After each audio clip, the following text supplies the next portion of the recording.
Hey everyone, thank you for purchasing the Precision Markets Forex trading course. Just before we get going, I wanted to talk about a few market basics. Most of you will probably know this stuff, but some of us may not, so I thought I'd just go over a few things. If you're a complete beginner to Forex and you don't know anything about it, there's probably going to be some things in this course I'm going to leave out, and the simple reason being is there's a bunch of sites such as Baby Pips being my favorite one. If you just go to babypips.com, click on education, and go through their whole process, they'll teach you all the basics of Forex, and it's completely free. That way I don't have to take up any more of your time on this course with the basics for those of us that do have a little more advanced knowledge. But there are a few basics that you do need to know. Spread. Understanding pips and spread. So let's say Euro USD is at 1.17185 and it goes to 1.17195. That means Euro USD has moved a pip. That's a full pip. The fourth decimal point is a pip. Now the fifth decimal point is a decimal point of a pip. So if we go from 0.92 to 0.95, that's 0.3 of a pip. With smart money concepts, this trading style requires very tight stop losses. I recommend you have a very good broker with tight spreads and low commissions. I'll recommend one somewhere in the description. Now the way spread works is, let's say your spread on Euro USD is 0.3 of a pip.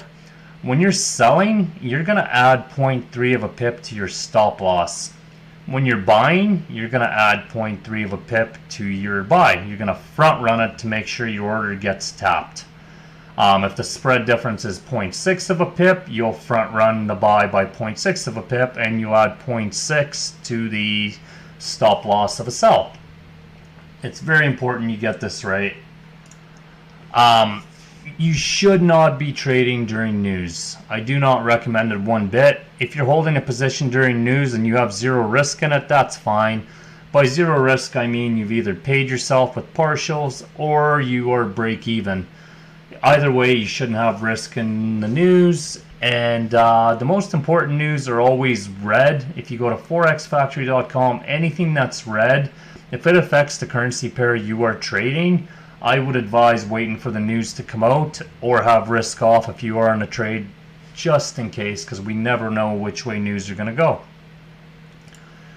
Now there's a thing called slippage, and some people don't understand this. It's a very simple concept. Slippage happens when price comes through your stop loss really aggressively. It's very important to know ahead of time how your broker is with slippage. Some brokers will close your position exactly where the number is no matter what, and some brokers will have pretty bad slippage where you'll put in a 2 pip stop and price comes through it so aggressively you end up eating 4 or 5 pips. What this basically means is if you were risking $500 with a 2 pip stop and it ended up coming through your stop loss and it didn't take you out of the position till about 4 or 5 pips, you'll lose, $1,000, $1,250, somewhere in there instead of the 500 planned dollars. And this is very important to account. Many of us will be going for prop firm funds and challenges and those sort of things. Some of the prop firms do not allow you to trade news, others do. What's important to know that if you are going to be trading news, you need to allow for slippage. It's just best not to be in any trade during news, or at least have risk off. But the reason this is so important is prop firms often have maximum day allowances for how much you can lose. So if you can lose $5,000 in one day, and let's say you've already lost $4,000 for example, if you went and planned to lose $500 on this trade, but then the slippage was so bad that you lost $1,200, you'll actually lose your account, and you need to account for slippage.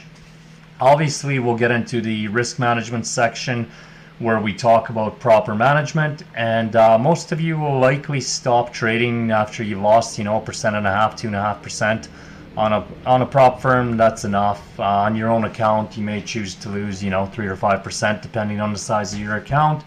Totally up to you, but you definitely have to account for slippage. Every broker's different. Time zones, kill zones. Myself, when I first started trading, I got taught by a couple of guys actually to trade on London time and always be on London time.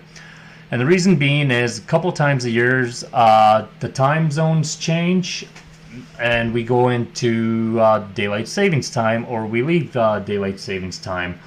What happens is London switches their time different than North America does, and they're usually a month ahead of us and 3 weeks behind us on the way back. And what this does is it actually kind of offsets your kill zone to make sure you're in the right time zone all the time. You run on London time. That is UTC +1. Now, London kill zone starts at the Frankfurt Open, which is 7 a.m. and it'll go till 10 a.m. Between 10 a.m. and 1300 is a bit of a lull where volume is lower.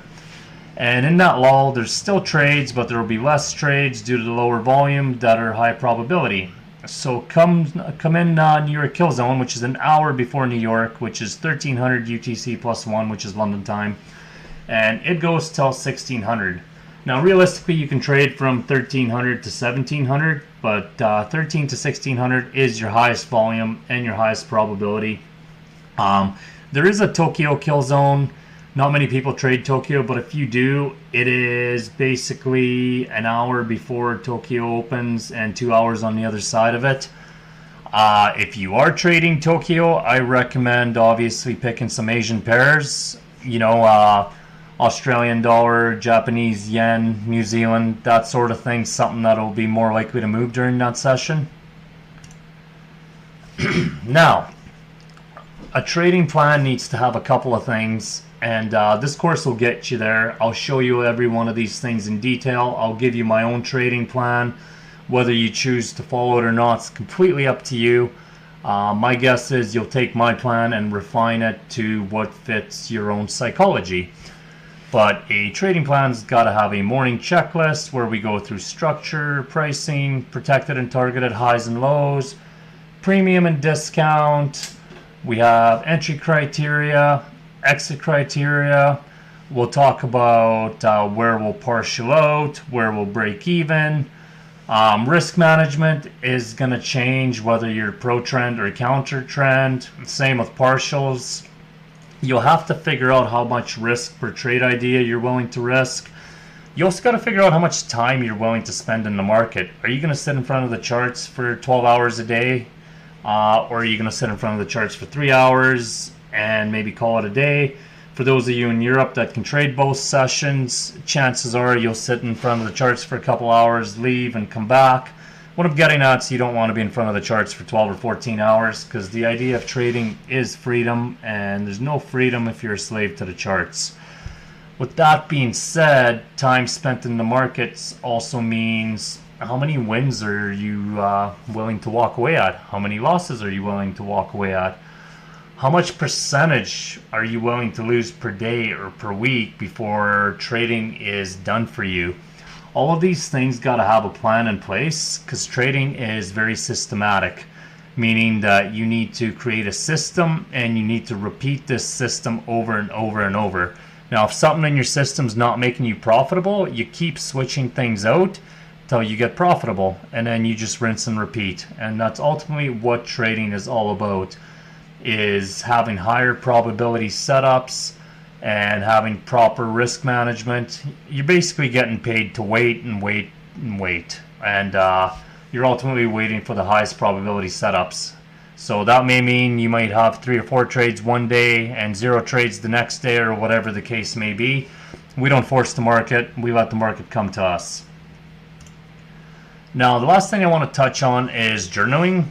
How you want to do this is completely up to you. These were actually my trades from today. I took a loss on the first one, didn't quite cover enough, which is totally fine. The second one finally went for me. Now, what I want to talk about is you need to keep track of what your win rate is, what your loss rate is, what your break-even rate is, or at least how many hours a day or a week you're averaging, whatever the case may be. Now, you can do this through an Excel spreadsheet. You can write it in your trading journal manually by pen, Or you can do what I do is I take a screenshot at the end of every session and I just lay out my trades just the way they happen, win or lose or break even. And what I'll do is I'll call that screenshot Euro USD October 15th, for example, and then I'll put it in the October folder. And if I ever want to refer back to it, or during the weekend when I do want to go through all my trades, I'll go to my trading journal and I'll check it out. So however you want to journal, again, completely up to you, but I highly recommend you find a way of journaling your trades. And this is kind of the easiest way for me because I'm a very visual person. You may be more of a Excel person, whatever works for you. Just, yeah, don't forget to journal. And now that we've gotten through the basics, let's start with the main course.